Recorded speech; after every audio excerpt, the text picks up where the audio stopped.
warahmatullahi wabarakatuh. Halo semuanya, perkenalkan nama saya Syafira dengan NIM 241110009.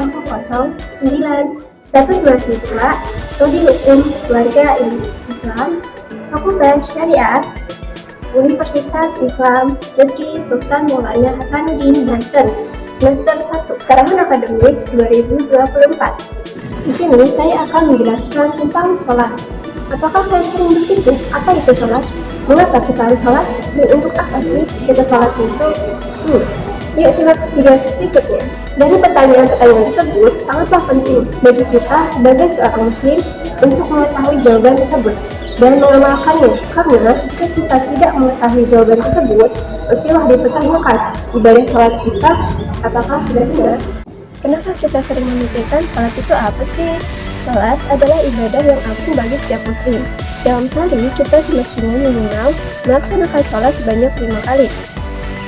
Maka betapa sholat adalah bagian yang tidak terpisahkan dari diri seorang muslim dan juga menjadi identitas kita sebagai seorang muslim. Dalam ibadah sholat, seorang hamba berkomunikasi dengan penciptanya, Rabb semesta alam. Dalam sholat, seorang hamba menghadapkan diri pada zat yang maha agung, bersimpuh dan berlutut kepadanya. Jika kita telusuri secara bahasa, sholat bermakna doa.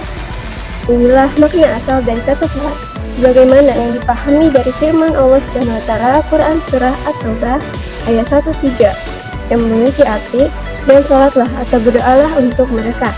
Adapun sholat secara istilah adalah ibadah amaliyah kepada Allah yang terdiri dari perbuatan dan bacaan tertentu yang diawali dengan takbiratul ihram dan diakhiri dengan salam.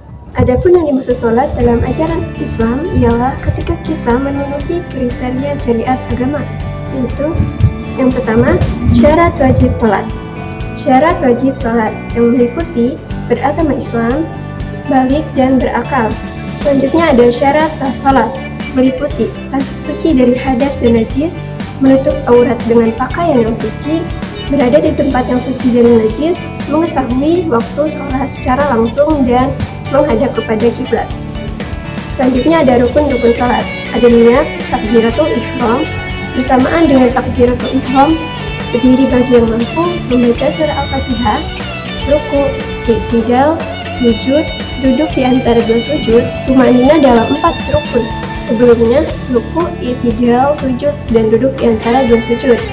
Tasyahud akhir, membaca salawat Nabi setelah tasyahud akhir, meletakkan salam, duduk di antara membaca tasyahud akhir, salawat Nabi, dan salam.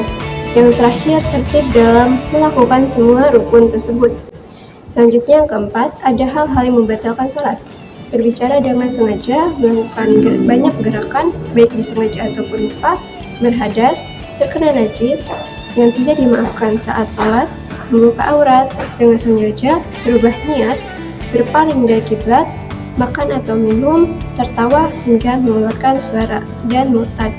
Selanjutnya ada hal-hal yang disunahkan sebelum sholat. Ada 2, yakni azan dan iqamah.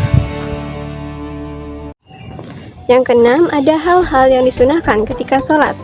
Yang dibagi menjadi 2, ada sunnah ab'ad atau sunnah yang jika kita tinggalkan maka disunahkan untuk menggantinya dengan sujud sahwi. Sunnah abad ini diantaranya ada duduk dan membaca salawat kepada Nabi SAW pada tasyahud awal. Yang kedua, ada duduk dan membaca salawat kepada keluarga Nabi SAW pada tasyahud akhir. Selanjutnya yang ketiga, ada berdiri membaca kunut, salawat salam kepada Nabi SAW, keluarga serta sahabatnya. Setelah rukuk kedua, sholat subuh atau witir. Selanjutnya ada sunnah hayat, ialah sunnah yang jika kita tinggalkan maka tidak disunahkan untuk menggantinya dengan sujud sahwi. Di antaranya ada mengangkat kedua tangan lurus dengan kedua bahu dan ujung ibu jari dengan bagian bawah telinga pada saat takbiratul ihram atau takbir pertama dalam sholat. Selanjutnya ada ketika hendak ruku, i'tidal, dan bangun pada rakaat ketiga. Selanjutnya ada meletakkan tangan kanan di atas tangan kiri, yakni bersedekap dengan meletakkan keduanya di bawah dada ataupun di atas pusat. Selanjutnya ada membaca doa iftitah, selanjutnya ada membaca ta'awuz, selanjutnya ada membaca dengan keras atau pelan pada saat-saat tertentu dalam sholat. Selanjutnya ada membaca surat lain setelah surat Al-Fatihah, membaca takbir ketika akan ruku, sujud ataupun duduk. Selanjutnya ada membaca tasbih saat ruku dan sujud. Selanjutnya ada duduk iftirasy pada saat tasyahud awal dan duduk di antara dua sujud. Dan yang terakhir ialah salam penutup. Adapun hal-hal yang dimakruhkan dalam sholat ialah yang pertama, menoleh tanpa ada hajat atau kebutuhan, meski sekedar melirik. Kedua adalah mendongakkan kepala ke atas atau menatap gambar di pakaian jamaah lain sehingga dapat mengganggu konsentrasi. Selanjutnya ada meludah ke depan ataupun samping kanan. Selanjutnya ada membuka kepala dan pundak. Selanjutnya, sholat di jalan yang ramai manusia, berlalu lalang ataupun tempat yang syarat akan kemaksiatan. Selanjutnya yang keenam ada sholat di kuburan. Dan yang terakhir ialah ketika kita menahan hadas seperti kencing, kentut, dan buang air besar. Nah, jadi kita sudah tahu nih apa saja yang dimakruhkan ketika sholat. Jadi yuk kita hindarinya, jangan melakukannya ya. Selanjutnya pembahasan dari pertanyaan, mengapa kita harus sholat? Sebelumnya kita sebagai umat yang beragama Islam tentunya diwajibkan untuk melaksanakan sholat 5 waktu. Yang dimana sholat ini merupakan salah satu dari 5 rukun Islam yang wajib diamalkan oleh umat muslim. Pertanyaan kenapa kita harus sholat itu sebenarnya sering kita dengarkan setiap hari lewat suara azan sebagai pengingat yang dimana Allah menegaskan bahwa kita diperintahkan sholat untuk kebaikan kita sendiri. Allah tidak memerlukan kita sholat dan tidak akan merugi ketika kita tidak melaksanakan sholat. Dan yang akan merugi ialah kita sendiri. Sehingga Allah memperdengarkan azan kepada kita lewat muazin sebanyak 5 kali dalam sehari untuk mengajak kepada kita dengan lafaz yang berbunyi Hayya 'alas shalah. Tapi untuk apa ajakan tersebut? Maka dijawab selanjutnya oleh lafaz Hayya 'alal falah, supaya kita mendapatkan falah, kebahagiaan ataupun kesuksesan. Di antara kemuliaan yang kita inginkan supaya kita bahagia, sukses, di mana yang punya segalanya adalah Allah. Kita dipanggil sholat menghadap Allah, dan dalam sholat kita minta segala yang kita harapkan. Sebagaimana dijelaskan di dalam Quran surah Al-Baqarah ayat 45 yang berbunyi wasta'inu bisobri wassalah, yang memiliki arti maka mohonlah pertolongan kepada Allah dengan sabar dan sholat. Jika kita punya persoalan dalam kehidupan, datanglah kepadaku dengan sholat. Terima semua persoalan itu dengan sabar dan mintalah kepada Allah solusinya. Sehingga mengapa kita sholat itu terdapat 2 poin penting di mana adanya keterkaitan antara hablum minallah dan hablum minanas.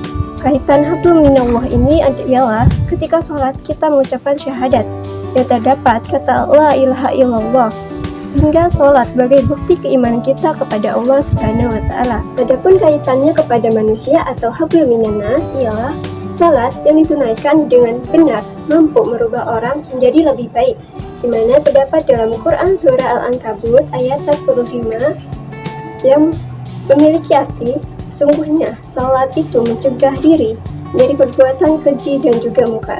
Untuk mencegah diri dari perbuatan buruk, bebas dari 2 sumber keburukan, baik fahsya yang bersumber dari syahwat ataupun kemungkaran.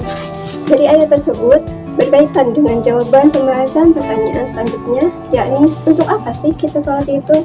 Adapun di antaranya sholat memiliki beberapa tujuan dan makna penting, yakni pertama ada kewajiban agama. Sholat merupakan salah satu rukun Islam yang wajib dilaksanakan oleh setiap muslim.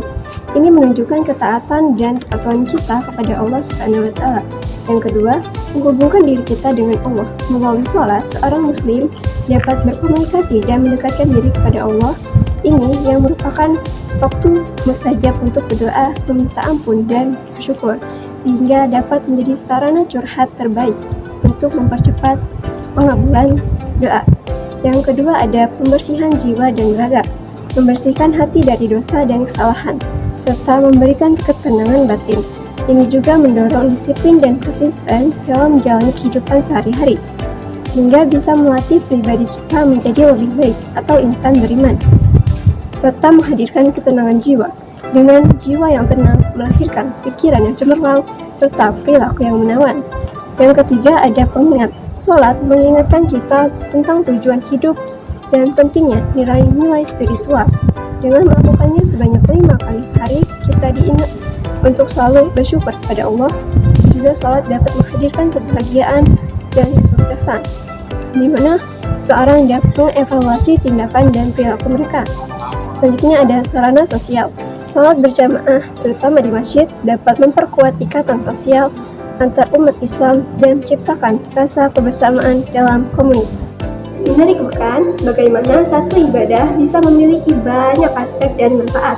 Oleh karena itu, marilah kita memperbaiki sholat agar hidup kita diperbaiki oleh Allah SWT. Sebab sholat menjadi pengantar kebahagiaan ataupun kesuksesan.